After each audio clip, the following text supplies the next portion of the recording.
The following podcast is a presentation of Project Entertainment Network. Bizzong. Bizzong. Bizzong. Bizzong. Bizzong. Bizzong. Bizzong. Bizzong. Bizzong. Bizzong. Bizzong.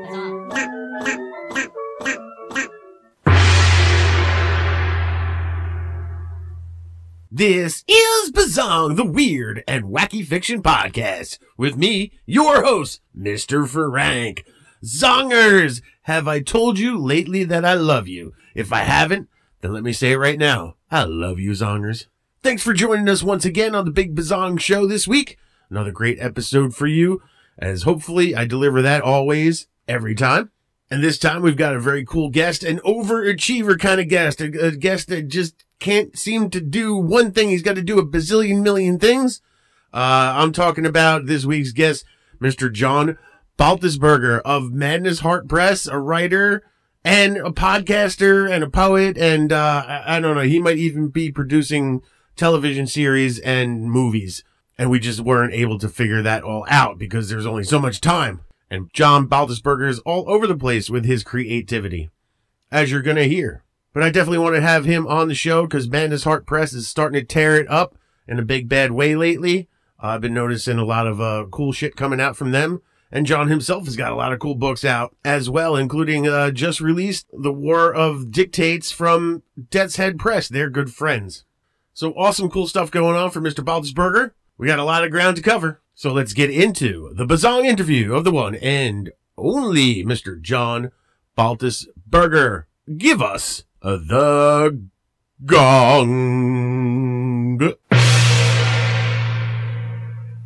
It is my pleasure to welcome to the podcast this week a gentleman who is probably really just crazy and out of his mind. He's a podcaster, he's a writer, and he is a publisher. Welcome, please, to Bizzong for the first time, the publisher of Madness Heart Press, Mr. John Baltisberger. John, welcome to Bizzong. Thank you for having me. I'm very happy to be here. Yeah, I mean, I was talking to one of your authors that you've released now 2 books, Mr. Lucas Mangum, and I was like, yeah, John's doing a lot of stuff over there with Madness Heart Press. I have to have him on the show, and lo and behold, here you are now. And I gotta say, like, you have a lot of stuff going on. Let's first tackle Madness Heart Press. What kind of crazy do you have to be to try and run a publishing house while doing a podcast, while being a writer? Is it as hard as I think it is? Yeah, it is, for sure. So, I mean, here's the thing, man. Back when I first started Madness Heart Press, I had been laid off. I didn't have a job at all, and I read a couple of really shitty anthologies. Just everything about them, the quality, the art, the cover, the stories, they were all really bad. And I looked at my wife and I said, we could do this better. And I had self-published a couple of books at that point, and I said, you know what, let's do it. Let's do this thing.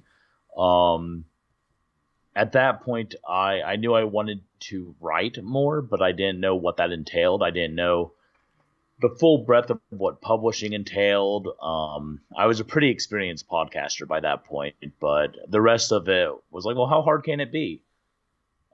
Which is always a very dangerous question to ask, because the answer is always so much harder than you could ever imagine.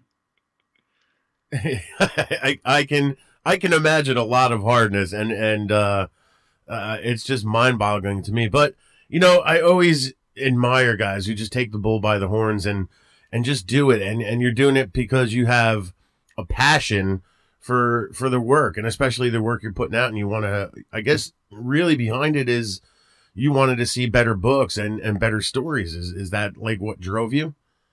Yeah, I mean, so the crazy thing about publishing, and I should say the thing that I do is, you know, you have the big 5 publishers, and what they're going to publish is the shit that makes money.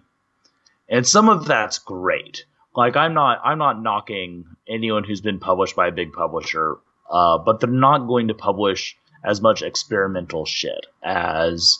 I'm sorry, I don't know if I can cuss on your show. Yeah, have at it. Great. But what they're not going to do is they're not going to publish. They're not going to publish Exotic Meats and Inedible Objects, which is a book by Rachel Rodman we put out that is about 120 pages of poetry about food. Mm-hmm. Like dark poetry about food and weird literary stuff. Like it's just like it's not going to make money in the long run because it's so niche. But as a publisher, I can look at things like Exotic Meats. I can look at things like Extinction Peak, or I could name half a dozen books we have in our catalog that just aren't going to tap into the mainstream, but I think need to exist. That need to be out there, that people need to be able to experience, and I can have a hand in getting those out to the world, and that's huge for me. Yeah, and did you do that really as a result of your own writing? Did you find your own writing kind of fit that niche, and you had problems finding places to get your stuff published? I mean, I write Jewish horror. I write Jewish and kaiju horror, and oftentimes I write Jewish kaiju horror, and poetry. Like no one wants to touch what I write until it's already proven itself. Mm-hmm. Which is the case for a lot of writers, and it's why a lot of people go the self-publishing route, and there's nothing wrong with that at all. But yeah, so Madness Heart Press also has a imprint called A Gotta Try It, in which we do specifically Jewish books, mm-hmm. And Jewish stories, because there was literally no other place to do Jewish speculative fiction. And I talked about this a little bit the other day with another Jewish writer. The Jewish literary world consists of historical fiction and religious studies. And, like, that's fine. It's fine. They're good books, but, like, what if I want a book about a Jewish vampire hunter? What if I want a book about a Hasidic space station?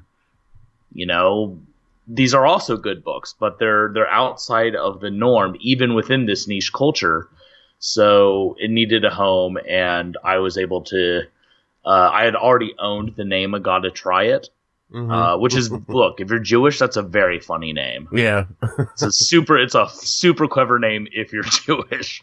I already owned that name, so I decided to start the imprint. And it's a little of everything that we do.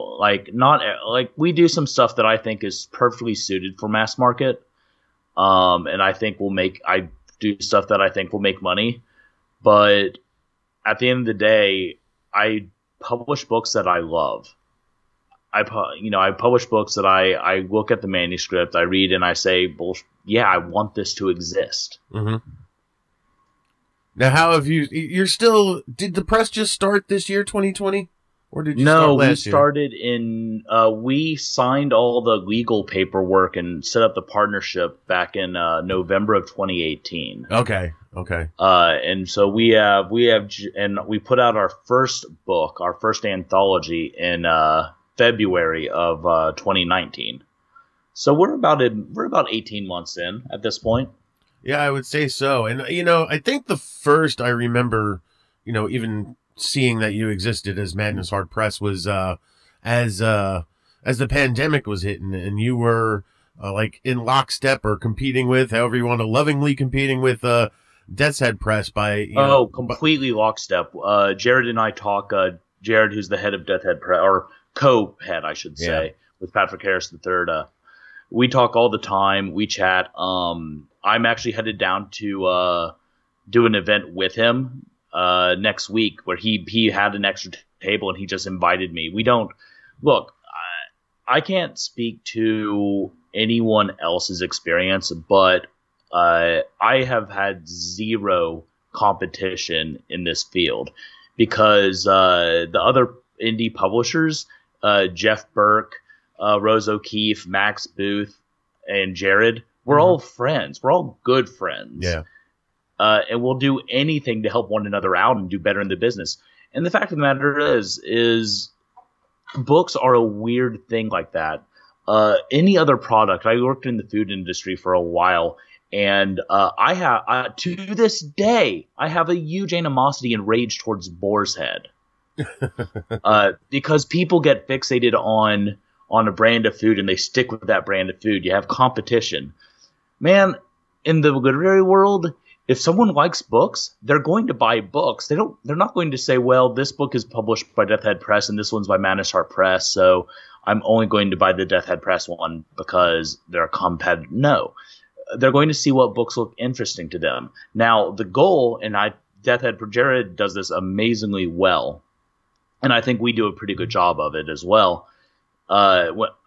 You know what the goal is, that when someone sees your brand name, when someone sees Manus Heart Press, when someone sees Death Head Press or Eraserhead, they say, oh, they publish quality books. I'm going to pick this up even though I don't know the author, because the cover looks cool and I know this publisher does good stuff. Mm-hmm. That's the goal. And yeah, that's, I mean, when you pick up an Eraserhead book, even if you don't know who Michael Allen Rose is, you know they do good stuff, so you're going to pick it up. Yeah, that was a long rant, but yeah, during the beginning of the pandemic, Jared and I touched base, and I said, man, I'm going to give away all of my ebooks for free for the next week. People need stuff to read. They need to see us doing good, and we did that together. And then like a few weeks later, we both donated all of our sales for a week to charity. And then a while later after that, Max Booth did something where he donated a bunch of money to the Postal Service. And whenever I see them do this shit, I message them and I say, hey, man, I see you did that. I think that's awesome. Would you mind if I did the same thing? Because while there's no competition, you have to be honest when you're copying someone's style. Yeah. It's just respectful. Agreed. And yeah, and then you can also promote each other doing that too, which is, you know, you guys were doing that when pandemic was striking, everybody was locking down, and you were all saying, hey, you know, our books, Death's Head books, all these books are you know, free now, and trying to help everybody out. And that was a really cool thing. And that's, you know, for me, that's what first put you on my radar. But since then, you know, I've been seeing the things you're doing, and you know, I guess despite giving away books for free, ebooks for free, you're still having a lot of success there. How much did you feel the pandemic hitting and giving away books? Did it affect you in a positive way, a negative way? Giving away books did nothing negative. Yeah. It cost me money because I made a decision, and I think Jared did the same thing. We made a decision that this wasn't public facing. We made a decision that we would pay our authors the royalties of those free books. Mm-hmm. So even though we didn't get a dime for it, we still paid their ebooks, so like a buck or 50 cents or whatever it was. We still paid that back to the authors, which, you know, and that's a pretty good dent. When you're giving away free books, everyone wants to grab them. And then, you know, but the fact is, you know, everyone's hurting. Jared and I both have other means of income. Mm-hmm. So we were in a position where we were able to give people books and help out our authors. Yeah. And that's something that's very important to us. But despite it costing money, you know, you became aware of us because of that giveaway. Right. Other people became aware of us because of that giveaway. Other authors, bigger name authors, saw us and said, I think what Manus Heart Press is doing is cool. I'm going to query them.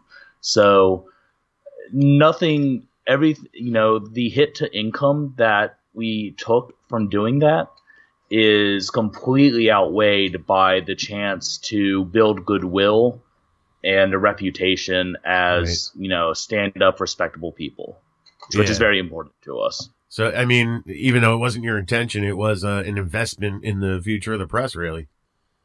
Yeah, absolutely. And you're right. It was. I didn't think about it in those terms when it happened. I just thought, you know, the positive that I knew was going to happen is it's never bad when more people read your books. It's true. That's like if I give away ebooks of Extinction Peak, for example, Lucas's new book, people may just read it and say, "Oh, I want a physical copy of this." But on top of that, people will say, "Well, shit, now I want to read Mania. Now I want to read, they'll look for more of their books, which ends up being sales that I can, use." Uh-huh. So I knew that was a positive. I knew that was an investment in building my authors' brands, but I didn't see all the far-reaching positive that would come from that. Yeah, that's great. And on the subject of the review copies, I was wondering if, do you find it easier to get reviews from people handing out review copies of books as a publisher as opposed to, being a self-published writer? No, it's pulling teeth. It's still pulling teeth. It's pulling teeth, man. It's and to be honest, it's a money game. Yeah. And I know I have friends that were publishers that had to close shop because they spent so much money trying to get reviews out. Yeah. I hammer it every time I talk to anyone. It's like, "Oh, you read that? Leave a review. Do it." It's not, and I'm yelling at the audience now. Like, you have to understand, leaving a review doesn't just make us feel good, and it does. Like, I love review. Like, you leave me a 1-star review, I share that on social media, and I high five people. Right. When you leave a review on Amazon, let's just say, because that's the big monolithic juggernaut, right? When you leave a review on Amazon, it increases the likelihood that other people who buy the same stuff you do will see that.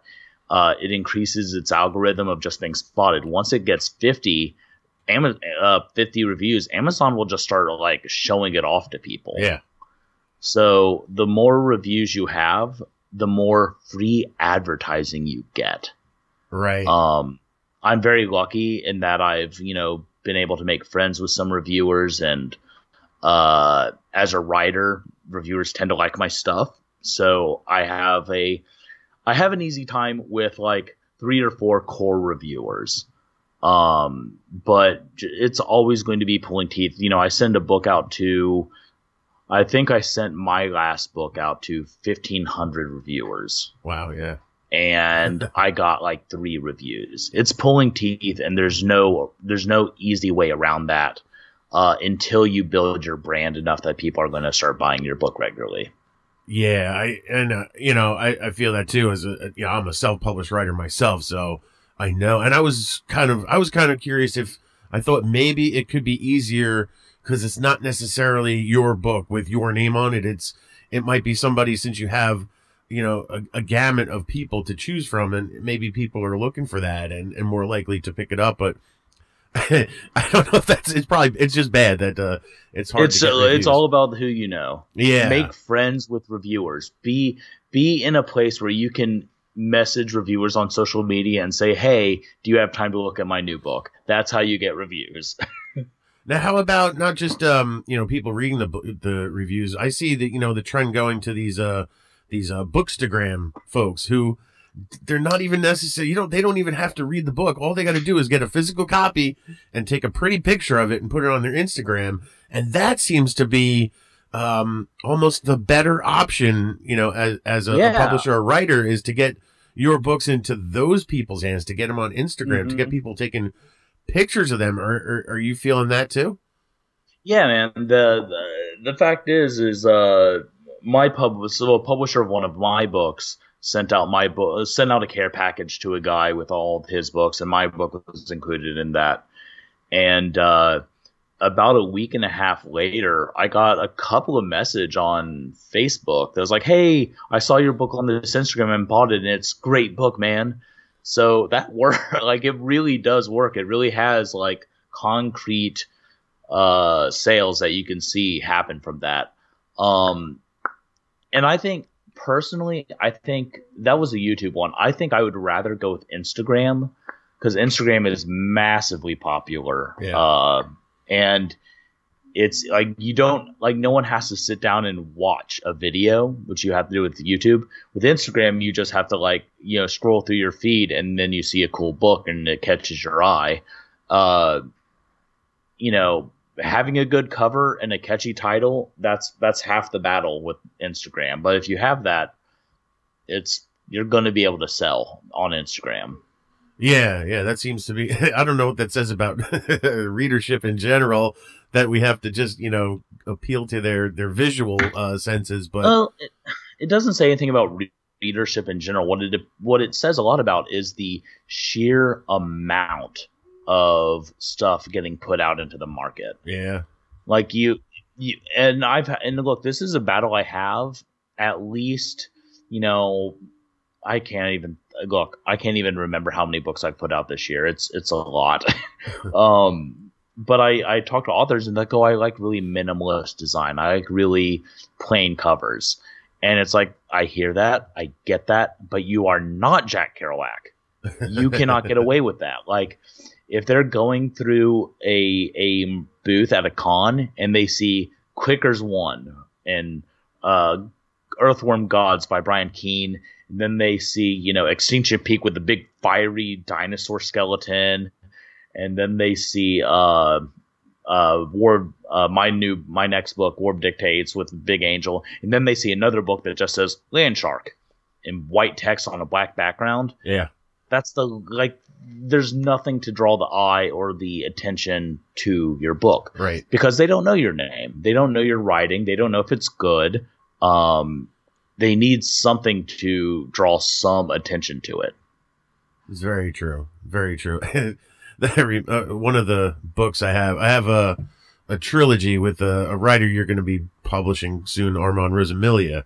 Yeah. And the covers are basically like parodies of like 80s metal covers. There's one that looks like a Metallica Kill 'Em All. There's one that looks like a Bon Jovi cover, and out on a table at a convention, everybody like looks at those and points them and stops and checks it out, but then they just put it down, like, cool cover, man, and walk away. And it's like, the covers are drawing people, but they still don't want to buy a book. That's a frustration. Well, I mean, look, but it's bringing them in, you know? Yeah, but I was going to say, I mean, the other thing they did before you had the cool cover was walk up, look around the table, and say, sorry, I don't read, before walking away. So, like, that's an improvement. It makes me want to say, like, forget the book, let's just make posters. I think they might buy the poster and walk away. But because then you have to have that successful business plan. You see people with their, like, it's not even original art. They just drew Pikachu in Deadpool's costume, and they're banking while I'm sitting there with bespoke, unique literature written by some of the coolest twisted minds out there, and they're like, "Nah, it's not Pikachu wearing Joker makeup, so I'm not going to buy it." I'm very angry about this. By the way. Yeah, I have shied away from doing conventions as much as I used to for that very reason. That we always talk about the head snap. You know, you see people coming up, walking, browsing tables, head scanning. And they look at your table, they see books, and their head snaps in the other direction quicker than, like, it must make a sonic boom. Their heads turn so fast, and it's an amazing phenomenon. Absolutely. It blows my mind. It blows my mind. My wife and I did a festival in San Antonio called the Paranormal Fest. Great guys running it. The guys that run it are great guys. They do a cool thing. And we thought, like, hey, we have some ghosty stuff. Like, we should do okay here. It's a 12-hour event. They sold out of tickets. We spent 12 hours outside in the Texas August, which is really hot. It was, I want to say, in the high 90s that day. We sold 2 books in 12 hours. That hurts. Yeah, we left angry. Like, I have bitched about that every single day for 5 years, and it happened last year. It's hard to get those books sold that way. Are you finding, like, better ways now? Has the pandemic forced you to find better ways other than, you know, the conventions or sitting out in the heat in a table? No, I mean, look, here's the deal. For me personally, I did very well with live events. I mean, I have a lot of bombs.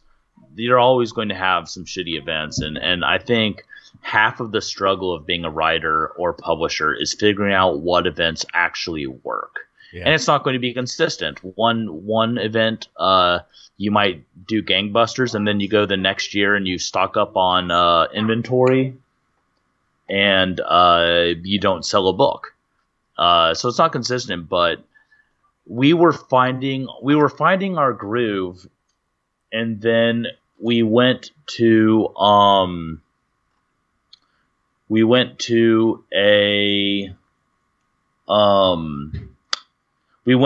good event called Nosferatu Fest here in Austin, March 19th of 2020, and we did great. Uh-huh. And we went home and we were like, oh man, there's this coronavirus thing happening, but it's not too bad yet. Hopefully we lock it down, and in a couple of weeks we can get back to doing this, because we're finding our stride. And that was the last time I saw another living person outside my immediate family. Yeah, it's it's gone on a lot longer than I guess everybody was thinking. We'll just shut down for a month. We'll be good. We'll be back in business. And yeah. And nobody's really fully back. There's a certain amount, but just. Well, I mean, you look at, I could complain all day and get angry about politics and the way everything's been handled all day, and talk about, if we had just shut down but then I talked to my friend Moner Lawrence yesterday, another author who does a Horror Writer Association writing workshop. And he was mentioning, things have gone bad again here, because human nature is like, we're social hive animals. We don't do well in isolation for too long, and it makes it very difficult to really get a handle on what's happening. Yeah, it's rough, and I don't know about you, but now I'm kind of really feeling everybody's frustration with wanting to, just get back to being social again, and you still can't responsibly do that. It's unfortunate. For me personally, I'm an extreme extrovert, so I started hurting the day after lockdown started. I was starting to vibrate with the need to interact with people. But I'm an adult. I can handle it. My daughter is 7, and it's heartbreaking, because she's a girl who should be able to play with friends every single day and let her imagination soar and do all this stuff. And at first I was like, oh, poor teenagers being stuck in the house with their parents.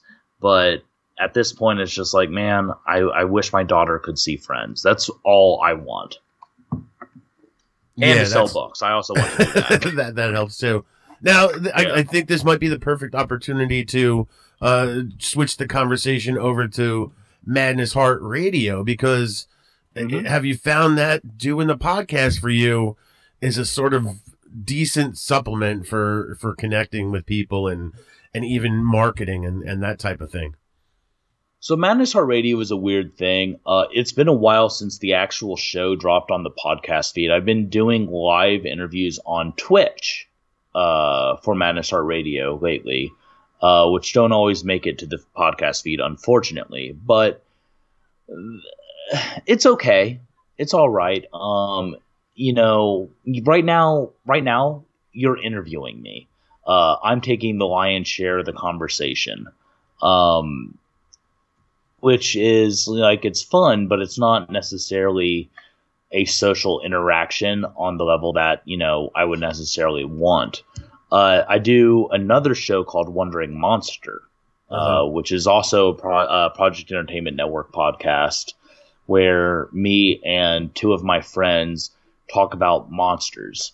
And that is really, that's really a place where I kind of get the relief of social interaction I need. Okay. That's a really good place for me.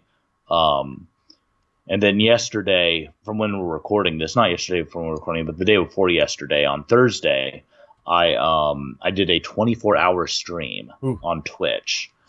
and I sat down and I interviewed person after person after person. I interviewed Jay Wilburn from Matters of Faith, the Matters of Faith podcast, for 3 hours, from 7 a.m. to 10 a.m. And we just chatted, and that was that kind of thing really charges me up.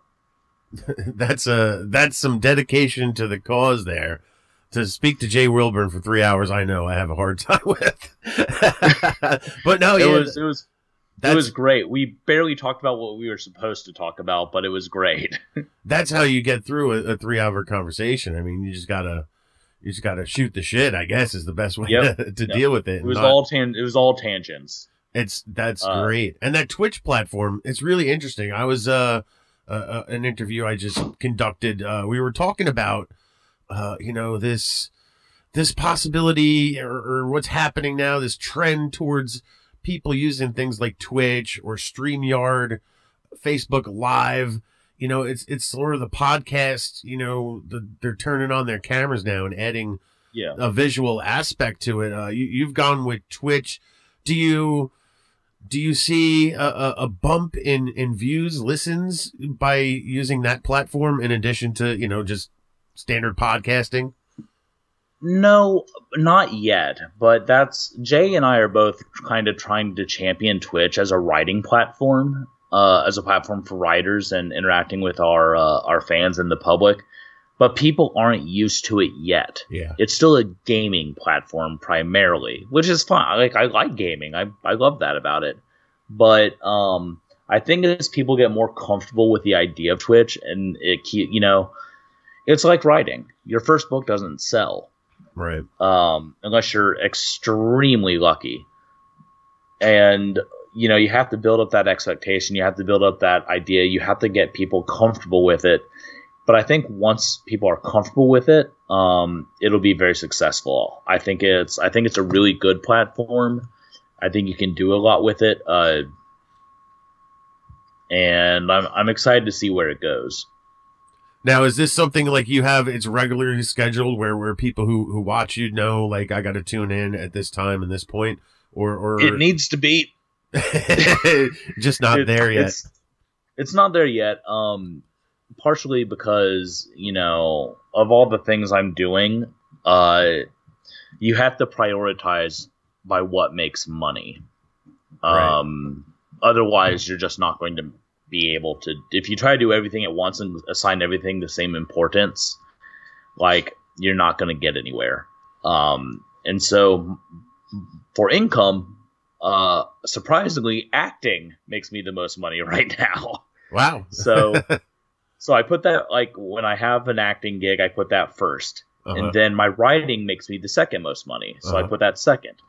Publishing costs me money, but that's right up there because other actors make money, or not actors, other authors make money off that. So I need to make sure I am promoting that just as hard so that they can make money. Right. And then everything else is like, okay, this is the stuff I want to do, and I think this stuff will eventually make money, or this stuff will eventually grow my other business, but I can't put as much energy into it as the stuff that is actively seeing success right now. Right, and especially... You're about to hear some growling, by the way. We need some growling here in this podcast. There's not enough growling. So the podcasting / Twitch thing for you is kind of the back seat, so it doesn't have that, like you said, the scheduling priority as other things. Wandering Monster is every single week. We record, and then an episode goes live Monday. I'm trying to convince the other guys to do it on Twitch because I really like the video aspect. I like it a lot. I don't think they do it all. But it's just, it's one of those things where it's like, if I have to move things around, that's the first thing that's going to be on the cutting room floor. Yeah, completely understood. And that's some great growling, by the way. That was really, really good guttural stuff. Right. Yeah, that's my bulldog. That sounds awesome. I might have to isolate that growl. It was really good. But as far as like the visual goes though, do you try to do something other than just talking head visually, or you're just like, that's where we're at right now until things maybe grow a little bit for it? That's kind of where I am right now. There's all kinds of things you can do. Yeah. My day job involves doing video production and editing and audio production and editing. Like, I know how to do a lot of this stuff. It's just, again, like, the amount of energy you have to put into, especially video effects and video editing and that kind of thing is exponentially higher than anything else. Yes. And if I'm not seeing some kind of income from it, I can't put that effort in. Justify the expenditure of my time and energy. Because on top of like spending most waking moments trying to make sure Madness Art Press is on the rails and getting word out about it, I also write 10,000 words a week of my own stuff, and then I have the day job and the family and the daughter and the angry bulldog, and it's just like I don't have the time to spend making a variety show as much as I might like to. Right, yeah, and I understand. I've dabbled in those things. I know when Project Entertainment Network used to do a Patreon, I would do these little like quick 5-minute book recommendation videos. But I went through college for production, so I have it in me. I got to make things look better and stuff. So I couldn't just simply hit record and put that up. I'd take it into the editing suite and try to, bump it up and put little graphics and all kinds of titling and stuff like that. But yeah, like you said, it takes up a tremendous amount of time. More time. A 5-minute video ends up taking you 2 to 3 hours. Yeah. And I love the creative outlet in doing it. But like you said, I was trying to help make money for the network, but I make more money writing, like you said, like that priority ladder. So it fell by the wayside. As much as I enjoyed doing it, it still was it ate up time. So I can only imagine, with Twitch, and I was, I'm kind of hoping, and it'll probably get there eventually. Like there can be more, live production, I think, with a lot of these programs that are coming out to help these things like StreamYard and Twitch and YouTube Live and all that you can get more on the fly production and make things look better. I guess the only problem with that is so can everybody else. And the thing is I avoided Twitch for a long time because as a writer and editor, like, what do I have to show? Yeah. Why would anyone watch me sit there and write a story? But Jay's been having really good success with it. Yeah. And so thank you, Magda. I did that the other day, and it's just like, I had someone tune in and they asked some questions about writing. They asked some questions about editing, and I don't think you could have a Twitch channel that was just you writing. I don't think that's a good idea. But I do think that having a Twitch channel in which you write, and then maybe you play games related to your writing, or you have a talk show related to the stuff you write. So for me, for instance, I do the talk when I did that big stream, it was Lucas's book birthday, and we opened up pre-orders for a kaiju anthology. Mm-hmm. So between interviewing various writers and kaiju people in the kaiju industry, which, God, I love saying that, I played video games with kaiju in them. Okay. I focused on a theme. And people that like that theme are going to tune in and just be a part of whatever's going on. And I think that's how you get successful on a live streaming platform, is you focus less on what your base intent is, for me writing at that point, and focus more on the theme that's what people are interested in. And now let's switch over to the writing part of your life and figure out where in all this publishing and twitching and podcasting that you fit in 10,000 words a week. What does your writing week look like? So the 10,000 words a week is actually fairly new. I switched up strategies. I did maybe 15,000 last week. I'm right at probably about 11 for this week, maybe less actually, but I'm not sure.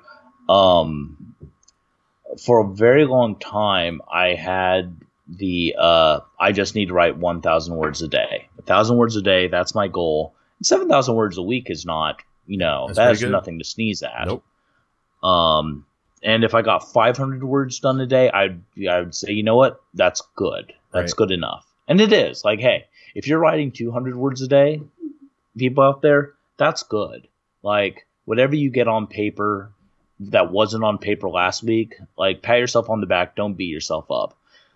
But if you want to be a professional writer, people talk about the various things that you need. For me, from my experience, two really important aspects are longevity and output. Mm-hmm. You need to write. You need to have books coming out because when someone falls in love with one of your books, they're more likely to buy more of your books. If you only have one book, each person can only buy one book. If you have 7 books, someone who falls in love with your first book is going to buy probably all 6 other of your books, frankly. They like your writing style. You hit a winner.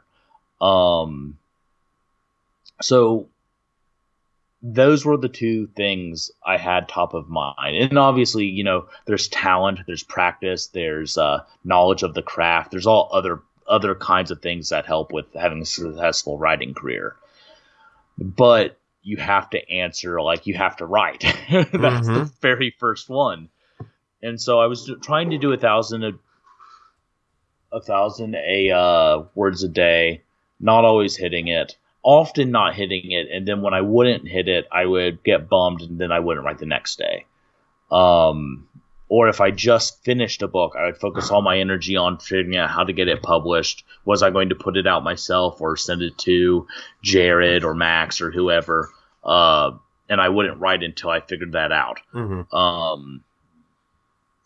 And then I listened to a podcast. It was Matters of Faith, and Jay Wilburn had Armand Rosamilia on. And Armand Rosamilia said, yeah, I've written about 425,000 words this year. Yeah. I was blown away. I was like, good God, I've written maybe 100,000. Maybe 100,000. Right. And I thought about it, and I was thinking about my writing schedule because I tend to try to wait till my daughter goes to bed to write. But hey, by the time my daughter goes to bed, I've been working all day for day job. I've done publishing work. I've been a parent. I've done this and that, and I'm exhausted. It's not, and being exhausted is great for storytelling because your brain makes different connections than normal, but it's terrible for writing. And so I switched the script and I started writing in morning. And what I realized, if I can get up first thing and put down 200 words or 500 words or 1,000 words, I will keep writing throughout the day. I will always hit my goals. Right. But it has to be the first thing I do to build that momentum and set that intention for the day.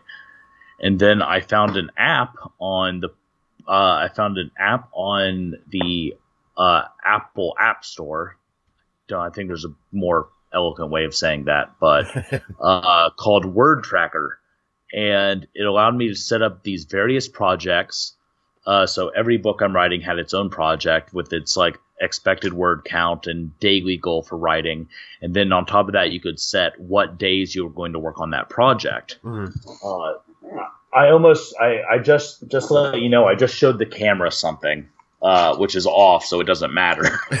But what I realized is by moving these various projects around and planning my writing days and my word count days, I could get 1,500 to a little more, a little less done every single day working on 5 different projects. Yeah, that's great. And I've kept with that. So instead, and I talked to Jay about this a little bit. There's a thing I think a lot of writers have that when you're working on your main novel and you have some side projects, anytime you're working on another project, it feels like shit. I should really be working on that book.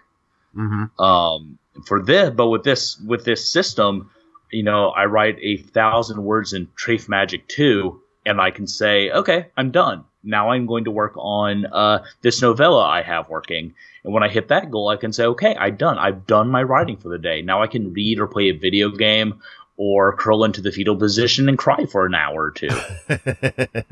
Whichever You're freed way it works. up.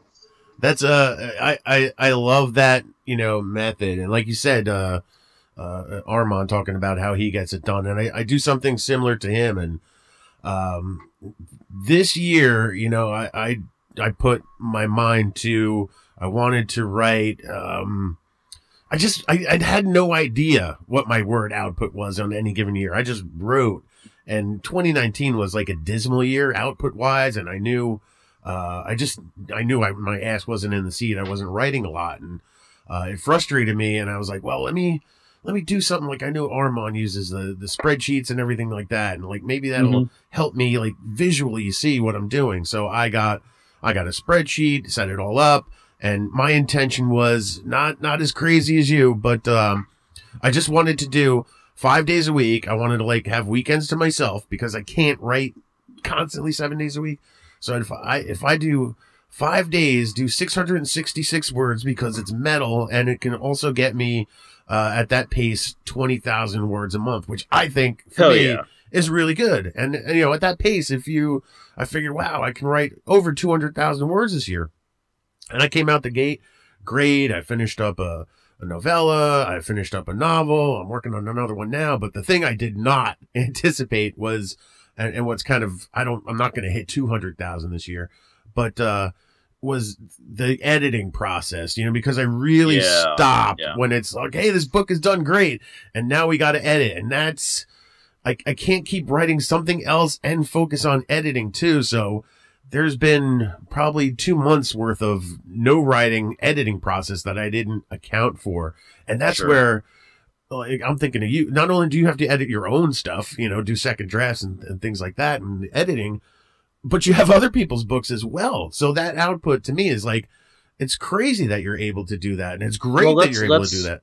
Let's be transparent. I have editors who work for me, and I hire editors, and I hire, depending on the project, the more complex a project is, the more likely I am to hire someone else. Because I do have a lot on my plate, and I don't want anyone to get the short end of the stick that I'm working with. So there's that. I will say that right now I have 6 projects in the canon that I'm actively working on. My plan is to get that number down to 3, to finish off 3 manuscripts, and then to, once I have 3 that I'm working on, put those other manuscripts back on one at a time as an editing project. Okay. That I'll edit for an hour this day of this, or 2 hours this day, so that I can keep that momentum for sure. I will say my plan is not to keep track of my overall word count. My plan of attack is to just do 10,000 words a week. Right. Anything over that, I'm not like actively tracking. But according to the app I downloaded, since I downloaded this app 2 weeks ago, I have spent 25 hours actively writing. I have completed 1 book, and I've written in 2 weeks 46,806 words. That's great, man. That's great. That's great to be able to have that output. And so, how many at that rate you're able to write, like you said, 4, 5, 6 things a year? Yeah. So last year I wrote 2 books. Last year I wrote and put out 2 books. This year so far I've put out 3, and I have 2 more coming out. But most of what those are is novellas. So they're short, they're 30,000 words. In my list right now, I have 2 full-length novels, 2 novellas, and a play. So my goal is I love novellas. I think that length is a fantastic length, but I think that people tend to have more respect for the novel. So my goal is to gradually move to like 3 books and 2 novellas a year, or whatever it is. I like the idea of series, but I also like the idea of like one shots.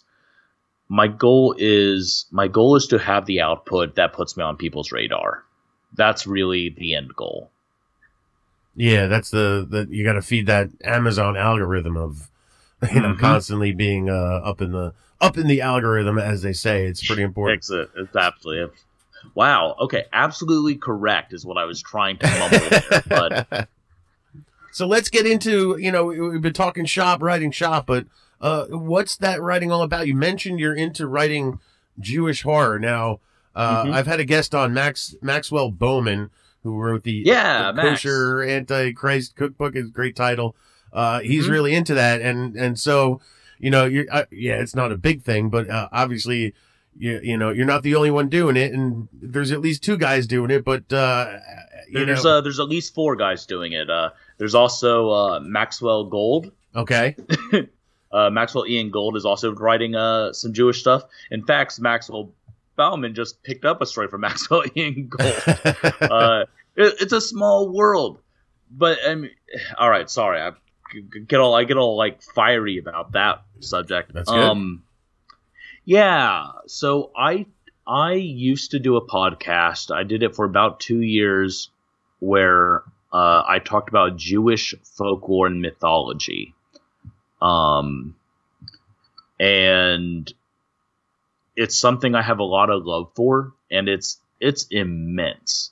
Now, when I say Jewish horror, all of your listeners are like, oh yeah, the Golem, or maybe a couple of them will be like, oh, a Dybbuk box. But Judaism has been around for almost 6,000 years, and due to the diaspora after Babylon, we've gone throughout the entire world. There's Jews everywhere. There's Jews folklore and mythology seeping into other cultures all over the world, and other parts of the world's culture seeping into Judaism and its mythology. And so there's this just massive amount of folklore and cool stuff that most people are tangentially aware of without realizing they're aware of it. And that's where you're combing. Does all your stuff come out of the scripture and the traditions and folklore, or do you kind of play with more modern type of stuff? How do you tackle it? There's different things. The book I put out this year called Blood and Mud has very little to do with scripture and nothing to do with canonical scripture. Has everything to do with Talmudic folklore and non-canonical apocrypha. There we go. That's the word I was looking for. In Blood and Mud, it features heavily the figure of Satan, which is very different in Jewish understanding than Christian myth understanding. And there's angels and there's Kabbalah. There's all this mysticism. In the next book, my first novel that came out this year, Trafe Magic, which is Jewish urban fantasy, there's just lots and lots of theology and philosophy and understanding of that sort of thing. In my next book coming out, which is War of Dictates, which is coming out from Deathhead Press, and Jared is putting that out. It is biblical mythology. So Solomon's in there, Moses is in there, Adam and Eve are in there, Lilith is in there, but it's told from a very different perspective. It's told from the perspective of the Romanized name would be Asmodeus. The Hebrew pronunciation would be Ashmandai. But again, these are myths that everyone knows, but they're told in a light that's very different. And not all of my books, that's Jewish mysticism and Jewish folklore is my bread and butter. Right. It's what people know me about. But right now, the play I'm writing has nothing to do with Judaism at all. I'm working on the sequel to Trafe Magic, and then I have another Jewish novella in the works that kind of spins off of War of Dictates. And then the other two things are straight science fiction. With, again, nothing Jewish about them, just giant monsters and space lasers. You can't ever go wrong with that. I love that shit. So let's talk about you got a release coming up here very soon, the 15th of November, as a matter of fact, the War of Dictates. Why don't you tell us what that book's all about? Oh, so in 2019, we had a few books out, and I went to my very first Killer Con. For those of you not in the know, Killer Con is the extreme horror and splatterpunk and bizarro convention here in Austin. It is graced by the likes of Edward Lee, Christine Morgan, Wrath James White, giants in this field, right? Jeff Burke is a regular attendee. Shane McKenzie and Nate Southard are regulars who kind of help run the thing, and it really blew my perception of what horror could be wide open. I realized I was playing it really, really safe, even with my poetry, which poetry should never be safe. That's why most people don't like poetry, is because most poetry is really safe and it doesn't have teeth, it doesn't have claws. And so I wrote all this stuff, and I went to this, and I realized that I really needed to change what I was doing. I needed to be happier with my writing. And so I was like, I'm going to write an extreme horror novella in verse that deals with Judaism. And I'm going to have 5 chapters, and each chapter is going to deal with a different Jewish myth that people are somewhat familiar with. We'll do the Watchers from the Book of Enoch, which has fallen angels. We'll do the Nephilim, which are the giant fire half angel, half humans in Genesis. We'll do Dybbuk, we'll do Golem, and then we'll do, I can't remember what the other thing was. And I got through the first chapter in my kind of signature freeform poetry style, and I realized that I was not writing 5 chapters telling 5 different stories. I realized I was telling one story that was very angry, very violent, and very dark. And I kept it as a verse novella. I've had incredible feedback, but it's really heavy. It deals with concepts of abusers, on equality, on equity, on love and lust and control.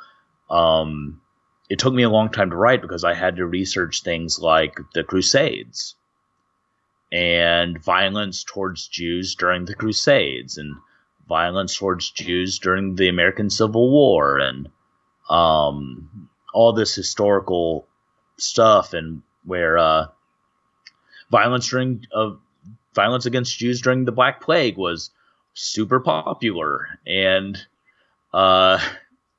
it was really, really difficult to research and really difficult to write. But I think I've put together a manuscript and a story that is powerful and well written, according to the editors and early reviewers, at least. But I've also told a story where there are going to be moments where someone who's familiar with the name Lilith, for instance, or familiar with certain concepts, is going to pump their fist and yell "fuck yeah," which is, my goal in every book I write is for there to be at least 1 or 2 moments where someone's like, "Yeah, fuck yeah." Now, for the uninitiated, the goyim, as it were, do you think they can appreciate this stuff if people don't Absolutely. have that background? Absolutely. So when I wrote Blood and Mud, my publisher suggested I write an essay explaining the Jewish mysticism that the story came from, and I did. In Trafe Magic, the biggest complaint I got over and over again is that they had to keep stopping and looking up words. because I was writing Hebrew words and Yiddish words. And so I added 65 footnotes explaining various Jewish words and rituals and prayers. I didn't do any of that for War of Dictates. There's no warning, there's no explanation, there's no footnotes, but it's poetry. Right. You know, there's millions of people who have read Dante's Paradiso in Italian. They never needed to understand what the words are saying to feel the rhythm and the music of the language, which is a huge part of poetry, in my opinion. So I wanted people to just read this as a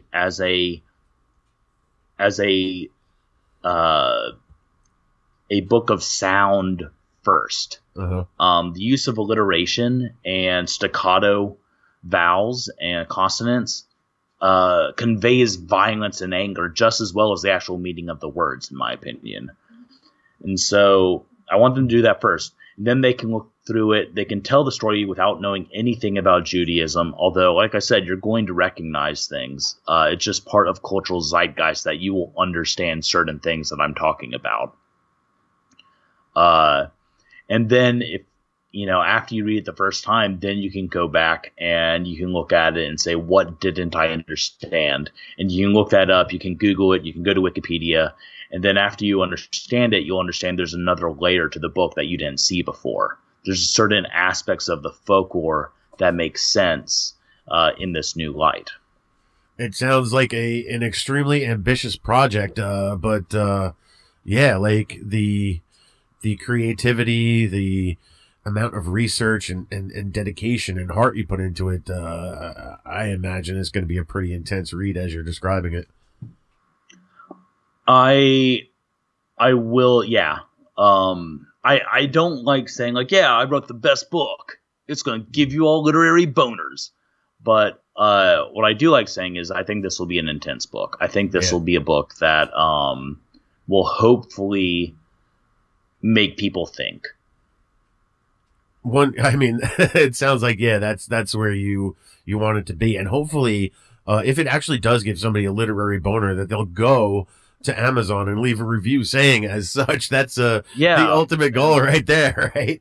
Look, hey, if you want to leave me a 1-star review saying it gave me a literary boner and now I feel weird about my own junk, I will print that and frame it and put it on my wall. I was going to say that could be like the ultimate book review anybody could ever get. There. That's a blurb I will put in every single book I ever write from then on.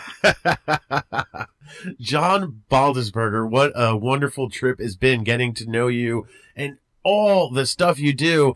I don't know when you sleep. I think that might be a whole other podcast discussing the 1 or 2 times a year that you get to sleep. But the great thing is that, we have so much more to talk about. I think we can make another episode sometime in the future to discuss this stuff. I mean, it's been a lot of fun. I'm sorry, I'm getting clomping, so just pause for a moment. Okay. Man, the stuff you're doing is pretty incredible. Like I said, Madness Heart Press is really on a tear lately. It seems like you guys are really going crazy. Do you expect release wise for Madness Heart Press? How many more releases you think through the end of the year? Through the end of the year, I think I have. Oh, my list is gone. I usually have a list right next to my desk. Oh, there it is. For the rest of the year, I have 3 more books that are not me that are getting published this year. Is my 4 more actually. I just signed a contract. Forgot about that. Haven't added that to the list yet. So that's pretty incredible output just there alone. And of course, your own War of Dictates coming out very, very soon. Lots of great stuff going on. Don't forget Madness Heart Radio and Wandering Monster right here on Project Entertainment Network. Project Entertainment Network's getting plugs left and right for their podcast on this episode between Matters of Faith and your two. And of course, this is Bizzong. So much great stuff. The listeners are going to they're going to run out of time too, checking out all the stuff you're doing. They don't need to sleep. They can just read my books.